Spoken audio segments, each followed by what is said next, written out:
Hello class, my name is Austin Isbell and I'm from Panama City Beach, Florida. Today I'll be giving a short brief on the leadership and fellowship observations that I saw in the movie Remember the Titans. But before I get started, I want to give you all a quick background about myself. I was born in Mobile, Alabama, and then moved to Panama City Beach at the age of 12. I am 23 years old now, and I am a senior here at Troy University. My major is interdisciplinary studies, which is the study of three.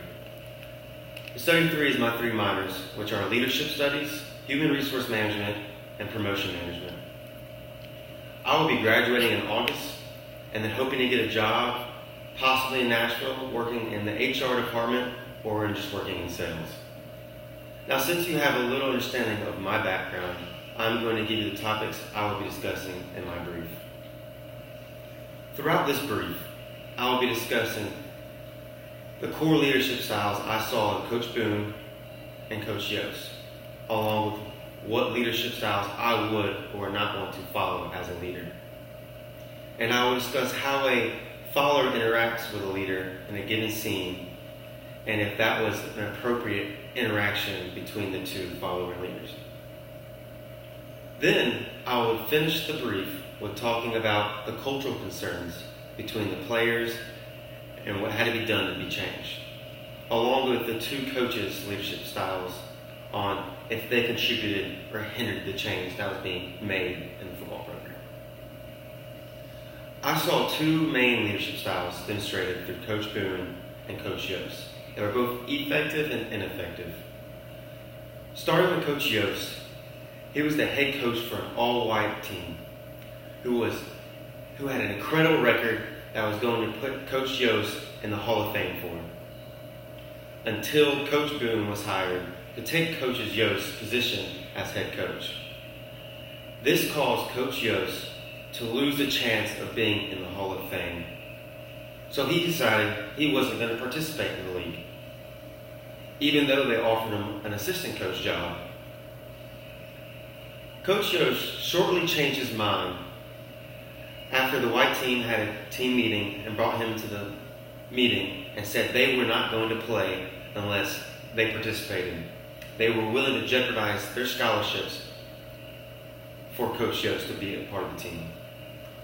I believe Coach Yost exhibited a democratic leadership style because he got to know his players individually and created a healthy relationship with not just the players, but with the whole community.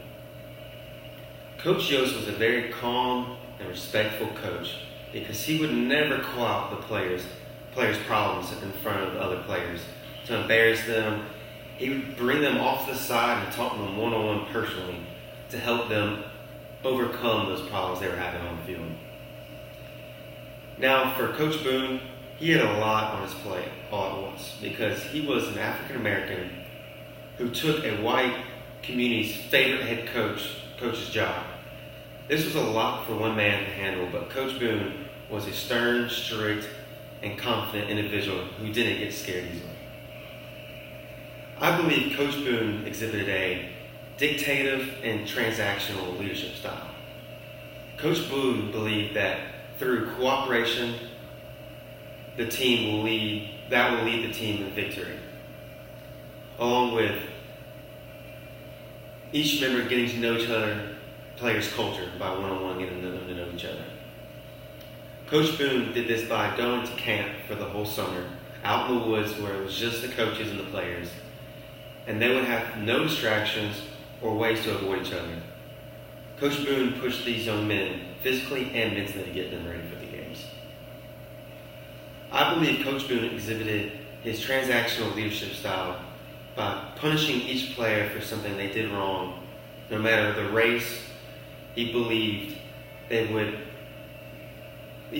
would help them gain power within the team because he knew every man on the field loved the game they played.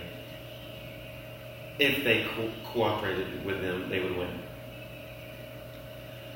I would emulate the leadership styles from Coach Yost. I say this because he was stripped from all the things he wanted in life on the football field, which was the Hall of Fame. And after he was stripped away from everything, he still helped a group of young men win a championship and become better men. Coach Yost's democratic leadership style is something that I want to be able to do because he talked to everyone personally without having to embarrass them in front of the other players. And that was the type of relationship I want to have within a group of individuals that I'm leading. Now I want to talk to you all about a given scene where a follower and a leader have a conversation where a follower shows the leader an eye-opener on things going on in the football field. For example, Julius is an African-American defensive player talking to Gary, who's the other defensive player, but he is white and the captain for the previous team. Gary tries to be the leader and lectures Julius on how he should play compared to how poorly he does on the field. Then Gary will continue on that he says he's a waste of God-given talent. Then Julius responds with, why should he go out for the extra mile when Gary's white buddies won't go the extra mile for the quarterback rep, which is also an African American. Gary had no idea what Julius was talking about, and Julius said if his white buddies wouldn't block for Rev, then why should Julius block for their captain, Gary? This scene showed me a follower exhibiting some transformational leadership toward Gary by showing him they need to be changed. He was identifying change to Gary. Soon enough, Gary did watch his best friend miss a tackle, which caused Rev to break his wrist. Gary responded by kicking his best friend off the team, which was very tough for the captain to do. This interaction between the follower and the leader was beneficial because the follower identified change and the leader understood and fixed the problem. This will lead me to the cultural concerns with the team and how the conflict somewhat, got better and everything. Well, the biggest concern with the players would be playing together and just fight all the time, and the community wouldn't support the multi-race football team. I believe the coaches contributed to the cultural change in a positive way. For example, Coach Boone brought them to camp and made them practice 3 times a day until each player could name something about every single player. Coach Boone's main point to the players was he doesn't care if they like each other, but they will respect each other. And for Coach Yost, he was pretty neutral on the change because he was upset at the fact his head coach job was taken from him and he lost his chance to be in the Hall of Fame.